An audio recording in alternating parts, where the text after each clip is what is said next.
할렐루야. 우리 함께 고백하시겠습니다. 예수는 그리스도십니다. 또 고백하시겠습니다. 하나님이 왕을 세우십니다. 아멘. 왕을 세우시는 하나님이, 또 나라를 세우시고 또 나라를 낮추시는 하나님이 우리 모든 성도님들 한 분 한 분도 아시고 인생을 인도하시는 줄 믿습니다. 오늘 나눌 말씀의 제목은 여호와께서 왕을 세우셨다. 여호와께서 왕을 세우셨다입니다. 어제 우리의 믿음이 성숙해져야 된다. 하나님이 우리가 장성한 분량까지 자라기를 원하신다 말씀드렸는데요. 아이가 나이가 들어도 성숙해지지 않거나 아니면 부모님과 올바른 관계를 맺지 못하면 부모님을 존중하거나 감사하지 못하죠. 그래서 뭐 용돈이나 아니면 도움이 필요할 때만 찾고 평소에 소통은 잘 하지 못합니다.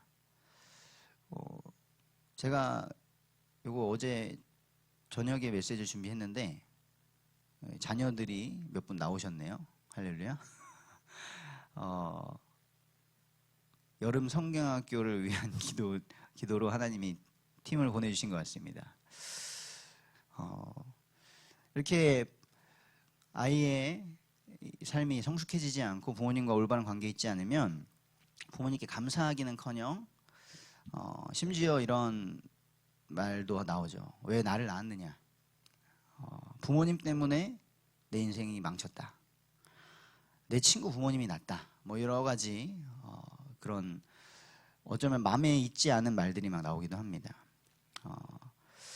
하나님의 백성인 이스라엘이 자주 보였던 죄악된 모습입니다.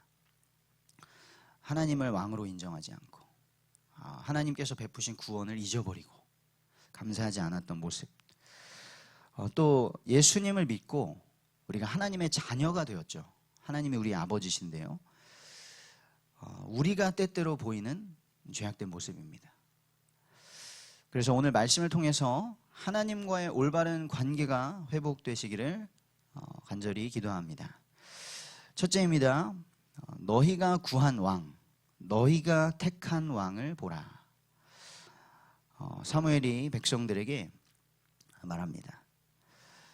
그들이 구한 왕은 어떤 왕이었습니까?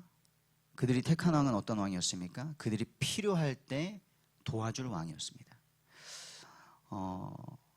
이 전장에 이 전 파트에 암몬이 쳐들어옵니다. 그래서 급하게 도움을 청하게 되는데요. 아마 그 전에도 암몬 족속이 이렇게 계속 괴롭혔던 것 같습니다.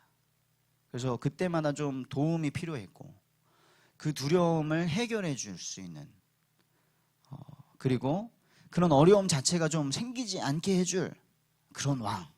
우리는 그런 왕이 필요합니다. 하나님 대단하시죠. 하나님 우리 애굽에서 건져내셨고 기적을 행하시고 맞는데 지금 나에게 두려움을 주는, 나에게 문제를 주는 저 대상들을 좀 해결해주고 아예 이 어려움들을 오지 않게 해줄 그런 왕이 필요합니다. 그래서 사무엘상 8장 20절에 이렇게 백성들이 구했습니다. 우리도 다른 나라들 같이 우리의 왕이 우리를 다스리며, 하나님이 이미 다스리고 계셨는데요, 우리를 다스리며 우리 앞에 나가서 우리의 싸움을 싸워야 해줄 왕을 주십시오 라고 한 거죠. 사람들은 그런 왕을 구했고요. 그리고 그들이 구했던 왕은 사람이 보기에 좋은 왕이었습니다. 사울 왕이 딱 그런 모습으로 나타나죠. 일단 외모가 출중했습니다.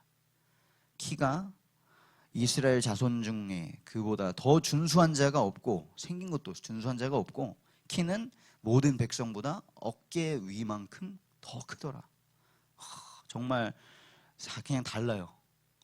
이 풍겨지는 모습이 다르고, 저 사람이면 정말 우리를 좀 위해서 지켜주지 않을까? 싸워주지 않을까? 그런데 겉모습만 그런 게 아니라 또 리더십까지 발휘를 합니다. 사무엘상 11장에 그 야베스 사람들이 공격을 당했을 때 분이 일어가지고, 자, 우리가 다 같이 싸우자. 그랬더니 막 33만 명이 모입니다. 그리고 미래까지 딱 예측을 해주는 거예요. 내일 점심 때면은 다 구원받는다. 얼마나 멋진 이상적인 왕입니까? 그러면서 사울이 백성을 딱 3대로 나누고 전략까지 짜주고 적진 한가운데로 들어가서 싸우는 거죠. 아주 멋진 왕입니다. 사람들이 구했던 왕은 이런 왕. 우리가 필요할 때 우리의 문제를 해결해주고 아예 그 문제가 발생하지 않도록 도와주고 딱 보기에도 멋진 왕, 그런 왕을 구했습니다. 두 번째입니다. 왕을 세우시는 분은 누구시냐? 왕을 세우시는 분은 여호와 하나님이십니다. 그래서 너희가 택한 왕을 보라 했지만 여호와께서 너희 위에 왕을 세우셨느니라. 이스라엘이 인간적으로 원했던 왕이 있잖아요. 그런데 하나님이 그 딱 맞는 왕 사울을 찾아주셨습니다. 사울은 막 숨었는데, 저 짐짝에 들어가 숨었는데 하나님은 제비뽑기를 통해서까지 다 하나님이 사울을 부르셨다는 것을 보여주시는 것이죠. 그리고 하나님의 영이, 그 사울에게 있었던 나타났던 리더십도 하나님의 영이 사울에게 임하여서 사울에게 그런 분노가 일어나고, 그리고 미래도 예언할 수 있고 싸워서 승리할 수 있는 지도력과 승리도 다 하나님이 주셨던 것이죠. 우리 하나님은 이렇게 왕을, 사람을 다스리시고 왕도 세우시는데요, 사람뿐 아니라 온 우주 만물을 다스리시는 분이십니다. 그래서 오늘 말씀에 사무엘이 하나님의 능력을 다시 나타내시고 그 백성들의 죄악을 깨닫게 하기 위해서 구합니다. 지금은 밀 베는 때다. 밀을 베는 농사 시기로 팔레스타인에서는 5월 중순에서 6월 중순까지 밀을 벤다고 하는데요, 그때는 비도 오지 않고 그리고 천둥이 치는 일도 없는 때인 것입니다. 그런데 하나님은 비와 우레를 내리셨습니다. 과학이 이렇게 발달한 때에도 다음날 날씨 하나 맞추기가 참 힘들죠. 그것이 인간의 한계입니다. 오늘 비를 뚫고 아침에 새벽에 일어나 보니까 비가 많이 오더라고요. 그런데 이번 주 중에 가장 많이 오셨네요. 할렐루야. 하나님의 때 함께 기도할 수 있어서, 예배할 수 있어서 너무나 감사합니다. 사실 하나님께서는 한낱 인간에게 자신의 능력을 증명할 필요가 전혀 없습니다. 내가 이런 하나님이야, 내가 이런 신이야, 이래도 안 믿어? 이렇게 증명하실 필요가 없습니다. 그런데 지금 하나님께서는 믿음이 성장하지 않고 계속 같은 죄악에 빠지는, 하나님의 말씀을 거역하고 하나님의 사랑을 거부하는, 계속 같은 죄악에 빠지는 이스라엘에게 맞춤형 교육을 해주고 계신 거죠. 죄로 인하여서 마음이 어두워진 사람은 하나님의 능력을 보고도 믿지 않습니다. 부활하신 예수님도 믿지 못하고 있는 도마에게 말씀하셨죠. 못자국 난 손과 창자국 난 옆구리를 보여주시면서 봐라, 만져봐라, 이 옆구리에 손 넣어봐라, 그리고 믿어라, 믿는 자가 되라. 하지만 보지 않고 믿는 자는 더 복되다라고 말씀하셨습니다.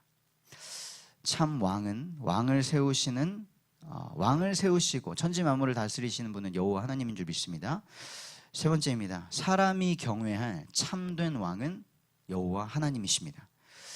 하나님의 백성은 왕 되신 하나님을 경외하며 섬깁니다.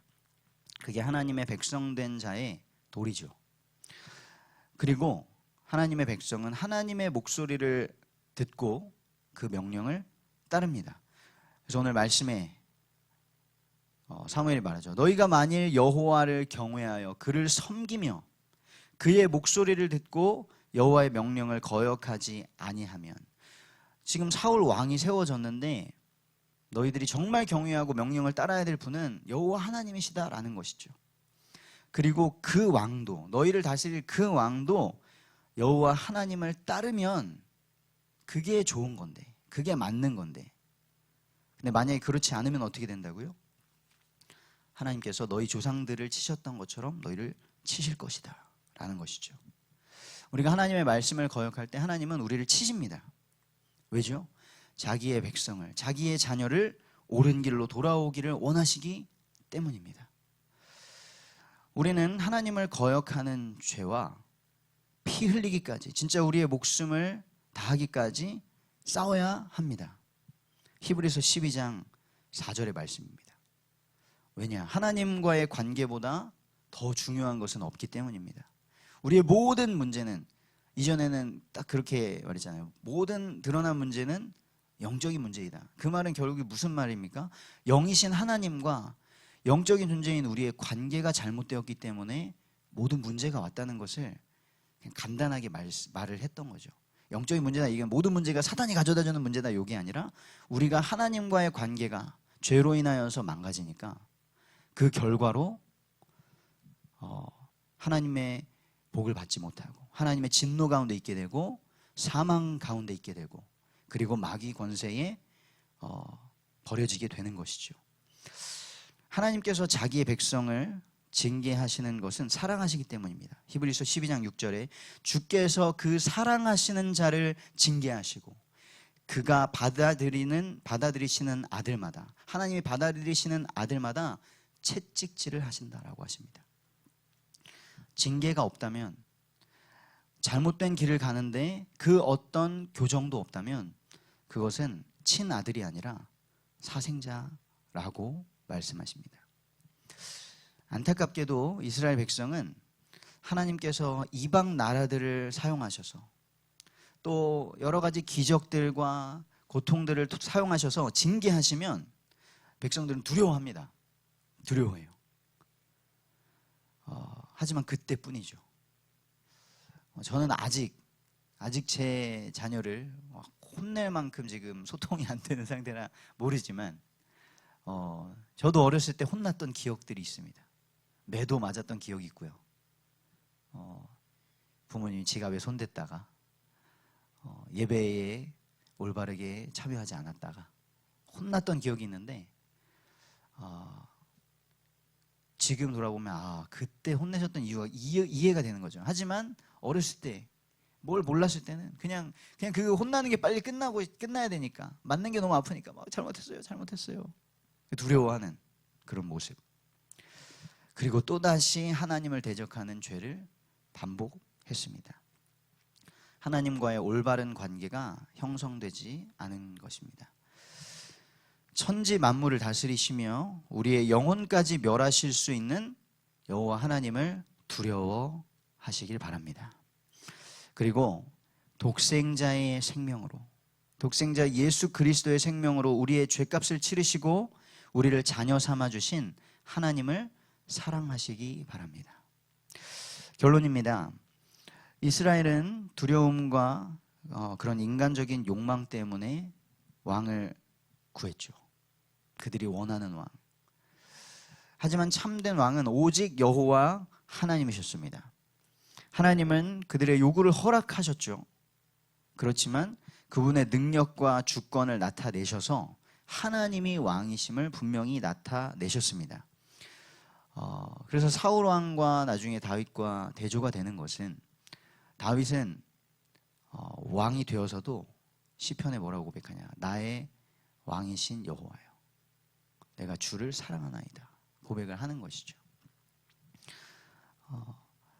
그러나 하나님의 백성이 하나님을 경외하고 하나님의 말씀에 순종하지 않는다면 아무리 뛰어난 왕과 리더십이 있어도 참된 평안과 승리를 누릴 수가 없습니다.